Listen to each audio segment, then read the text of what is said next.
former Disney actor and his girlfriend are now charged with robbery for a crime spree on the streets of Burbank. 25-year-old Adam Hicks faced a judge today in Burbank. Detectives say he is the man in this video that was pointing a gun at another man and demanding money.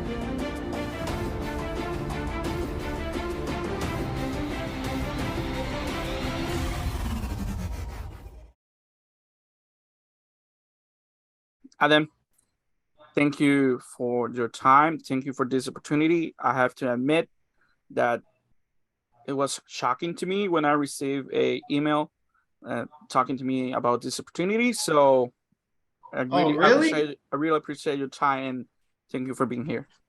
Oh, no, my pleasure. The pleasure is all mine, man. Seriously. I'm glad to be here.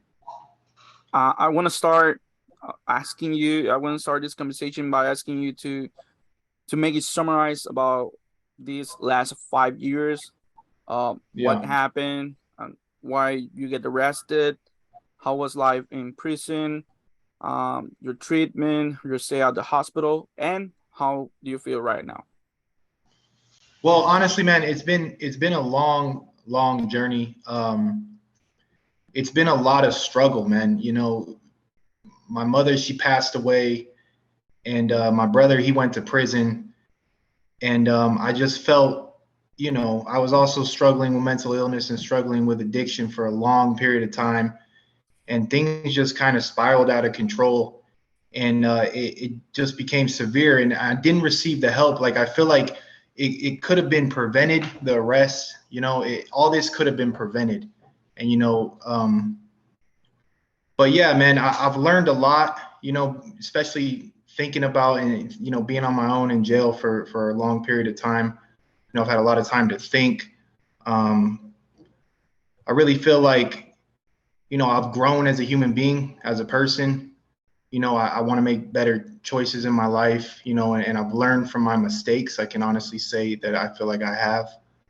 But honestly, I've been struggling with mental illness for a long period of time. I struggled with anxiety since a little kid. And it just grew and grew, you know, being in front of the camera at a young age and having all this pressure. You know, I bet you could hear those stories of these child actors. They're under a lot of pressure. I mean, it's the truth, you know, that you do have a lot of pressure. But my life kind of crumbled also. You know, my mother was sick. You know, my dad really wasn't helping and being the person that he, you know, that kind of that rock that I needed. And, you know, I self-medicated because that's how I handled stress. You know, I self-medicated and it grew out of control. It just grew into something that was a beast of mine. And I know many people deal with, you know, addiction problems, and it's a serious problem, especially in America, you know. And so it grew out of control, and to the point where, you know, I wasn't the person that I was anymore. I'd lost myself, you know. And I didn't really know how to deal with it besides, you know, continuing to self-medicate. I wasn't receiving any mental help. I wasn't receiving any psychiatry, you know, any therapy. I'd never taken the time to try to like better myself as far as mentally. And so I just deteriorated, and it just got worse and worse and worse. And leading up to my arrest, you know, these instances of, you know, being delusional and being in these moments of these drunk kind of rampades and not knowing like myself or being in control of myself, you know, had happened to the point where, you know, it spiraled out of control. And, you know, I got arrested, and the next thing I knew, I was sent to LA County jail. When I got arrested, I didn't even realize what my charges were.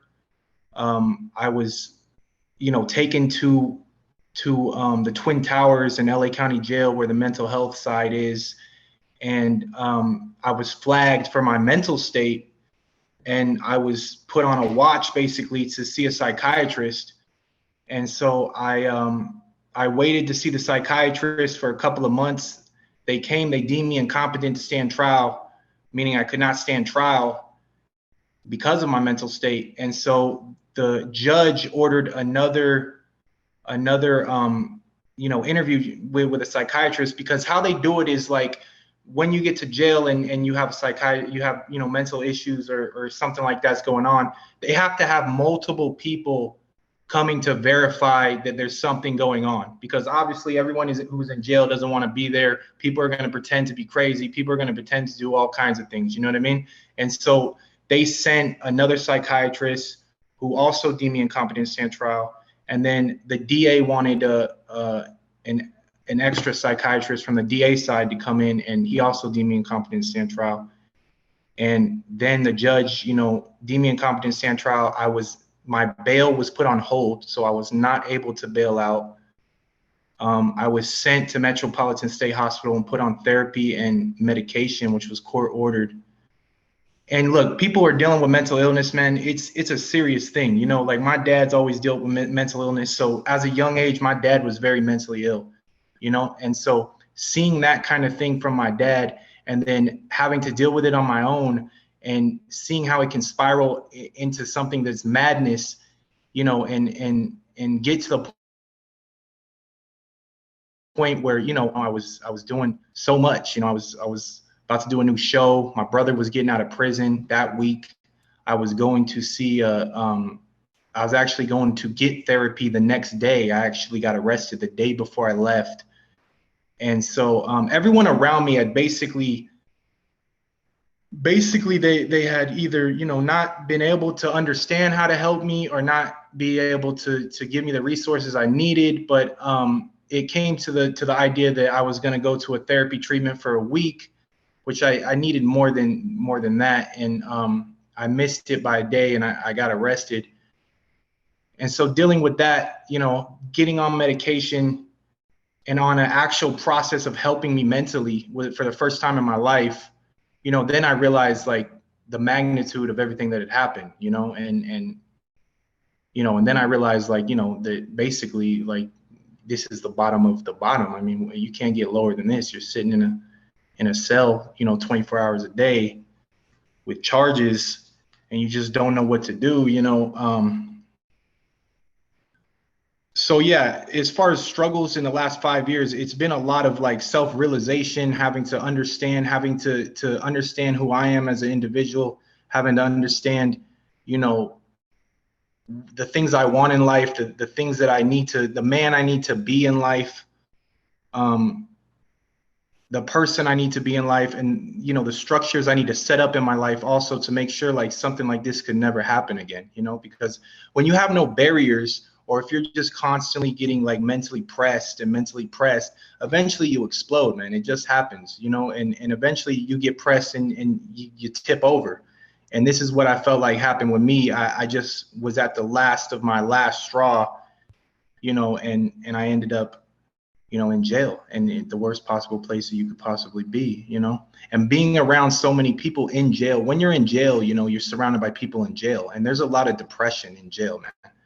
I mean, everyone in jail, people pretend when they're in jail, they have these things in jail, like you can't, everyone's got to be hard, everyone's got to put on a show, but there's so much depression in jail, man. And just seeing the depression of the people in jail and the things, and also the system, the way the system is treating people who are in jail, that people don't really know about, because as soon as you go to jail, people just write you off. I mean, out of sight, out of mind. People are like, this guy went to jail, he deserves to be in jail. And I agree, people who commit crimes deserve to be in jail, but the things that are happening in jail, are subhuman. Like they're not treating people like human beings, and these people are human beings. You know what I mean?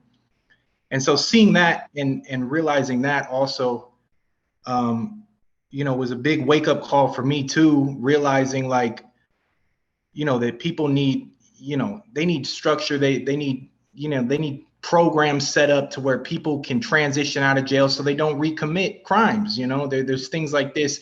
How are you going to get out of jail? You can't get a job because you're a felon or you have this record, and, you recommit crimes and you go back to jail. It's just a system that makes money. You know what I mean? And it's something that needs to change, because there needs to be people who really care about human beings, because we're all human beings at the end of the day. And I know someone could sit here and I take full responsibility for everything that's happened. You know what I mean? So I really do. I take full responsibility, and I feel like that's the first step to healing in this process. Is just just taking responsibility for your and learning and hoping that people can grow with you and understand that you're a good human being and you deserve better just like everyone else in the world, But what I was saying is that yeah, there's just a lot of things that need to happen as far as the system and people who get out of the system and recommit crimes because they can't get jobs, and it's just this hamster wheel of depression and money for the America, basically, you know what I mean? But Yeah. I feel like yeah, I've learned a lot, man. I'm out now. Mm-hmm. I'm trying to get my life back going. I'm on medication. I'm doing therapy. I'm back online. I'm feeling good. I have a small circle. I have people around me who love me. I have things set up around me to making sure that my mental health is on an A+ game. And I haven't smoked in 5 years. I haven't drank in 5 years. I haven't done any drugs in 5 years. I this is the best I've ever been. And it takes some people say this. I heard this a lot in jail. People will be like, this saved my life. Coming to jail saved my life, because there's certain things that maybe happen in your life, especially with addiction. This happens a lot, is that people won't stop doing something until they're forced to stop doing something. You know what I mean? And they won't wake up in their life and say, hey, I want to do better in life, until they're forced into a situation that makes them realize, like, I got to do better in life. You know what I mean? And so these things kind of happened, and they put me in a better place mentally. They saved me mentally, honestly. They saved me mentally. They saved me with addiction. Mm-hmm. And it was a massive, massive wake-up call, And, and it's made me self-aware of myself. It's made me understand, like, the things that I need, instead of, giving so much and not taking time for myself, and drugs or drinking to get away from problems, instead of handling problems and handling stress in a way that's healthy. You know what I mean? And so I feel like it's been a long process, man. I'm out. I'm talking to my dad. We're on good terms. My brother, he's out of prison. He's joined IT. He's going to college now. He has a baby, my niece, and life's good, nice. Man. Like, I'm getting back out there. I'm trying to get my music. I've been focusing on my music. I've been writing a lot of music, because when I sat in jail, I was just like, I just got to write. Like, this is the only way I can pass my time. This is the only way. So I wrote hundreds of songs, man. Just sitting there. That was one of my questions about your music, because I understand that you write a lot in jail. So if you can talk about how these ideas comes when you are writing them, if you can talk about that. For sure. I feel like music is a way to express yourself, man. It's the most beautiful way to express yourself. It's one of those ways that when you're doing so bad, you write the greatest music. I'm telling you. It's just like when you are at the bottom of the bottom, which is where I've been, it's like some of the most purest, realest music came out. And basically, what I did is just start with, the pain that I'm going through. And you don't really need topics when your life is going bad. You know what I mean? I mean, there's things around you that you got topics all day long, especially when you're sitting in jail and everyone around you is facing life, or, they don't have, they basically are sitting there thinking they don't have nothing to live for. I mean, there's just so much agony and so much pain going on that I feel like I wrote the best music I've ever wrote in my life. So I hope I can just share it with, my fans, and share it with people. And because look, this stuff does happen all the time. People can make their own, I've said this, people can make their own, opinion on anything. That's fine. They're open to their own opinion. But I'm just telling you, like, the insanity that happened, the mistakes I made, to get me to where this happened, and to where now I'm trying to regain my life, and trying to get back on track, and so but yeah, man, I wrote some of the best music, man, and I've really been working on it. Now I'm out. I got hundreds of songs, so I've just been like, trying to link with people like producers and trying to get my stuff just turned into things you can listen to. But yeah, I feel like I waited and did my time with a structure of like wanting to change, like I've realized like this is the bottom of the bottom that you could possibly be, and it can only go up from here. You know what I mean? So I just spent a lot of time trying to like find myself and write and try to better myself, man. That's awesome. That's awesome. I have a question for you. Yeah. And do you ever want to work again with Disney, doing things like a second Luther reunion, something like that? That would be amazing, man. Yes. Like a Zeke and Luther reunion, like a Zeke and Luther grown up. Yeah, yeah. That would like where we're already signed and now we're like, you know what I mean? That We already got our deal. That would be awesome. Yeah, that Lemonade Mouth reunion. Look, Disney is an amazing company to work for. Like honestly, they took me around the world. They gave me so much fame that everything was just amazing with them. They made my childhood, honestly, because I got to travel around the world. I got to take my mom to London, Paris, Denmark, Poland. We went to Argentina. We went everywhere. You know what I mean? And so those are memories that, now my mother's not here. So those are memories that I keep of my mother, every day with me as my, all-time best memories. And just loving acting and being able to go to set every day and just like, create on the spot and just kind of have that vibe of like, acting off of people and everyone's just in a good mood. Everyone's there just trying to get a job done, Obviously it's a little hectic. I'm not gonna lie, it's hectic. You got a little time schedule and you better be on time. Otherwise it's gonna cost money. But if you can get your stuff going, it's fun, man. It is. It's long hours. But it taught me how to, craft my acting into something that made me a better actor, man. It really did. Disney made me a better actor. Awesome. Because being crazy every day with Zeke and Luther was just something that always stick with me.